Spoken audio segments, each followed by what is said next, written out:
Dopo il successo de Il cielo può attendere sulla cultura della donazione di organi e i giorni perduti sulla prevenzione all'alcolismo, la casa produttrice Nuova Media Italia ha iniziato le riprese del terzo film sul filone socio-sanitario dal titolo Prima della felicità, che affronta il tema della salute mentale e il pregiudizio nei confronti di chi soffre di questa patologia. L'iniziativa, presentata in comune a Verona, coinvolge gli assessorati alle politiche sanitarie e sociali della Regione Veneto, le aziende ospedaliere di Verona e Padova e i dipartimenti di psichiatria di Belluno, Este e le ULSS venete. Nel mondo sono 400 milioni le persone affette da disturbi mentali, neurologici e da patologie psicosociali e la maggior parte vive questa condizione in silenzio e di conseguenza ha difficoltà ad ottenere trattamenti adeguati.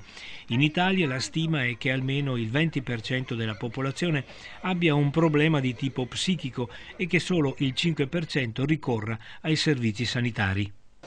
Questi film aiutano chi ha il disagio, la patologia, ma aiuta soprattutto la gente a comprenderne la capacità di distribuire in modo equo sul territorio e che questo non è un pericolo, ma è una comunità che si tiene per mano, che si aiuta. Questa è la funzione, perciò la funzione di crescere culturalmente. Il film, che è ambientato tra Verona, Venezia e Belluno e sulla nave da crociera Magnifica, è interpretato da un cast di attori noti, tra questi Enzo Iacchetti, Giancarlo Giannini, Erika Blanc, Federica Andreoli, Lidia Vitale, Davide Silvestri, Monica Scattini, Massimo Olcese, Katia Ricciarelli, Silvia Annichiarico e Titti Quaggia.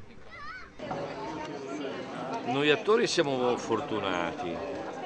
Primo perché facciamo uno dei più bei mestieri del mondo,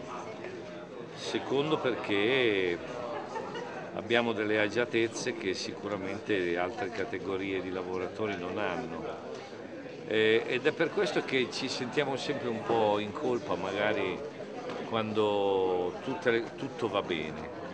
ed è anche per questo che siamo più degli altri impegnati in opere di questo tipo che sono quasi benefiche per noi.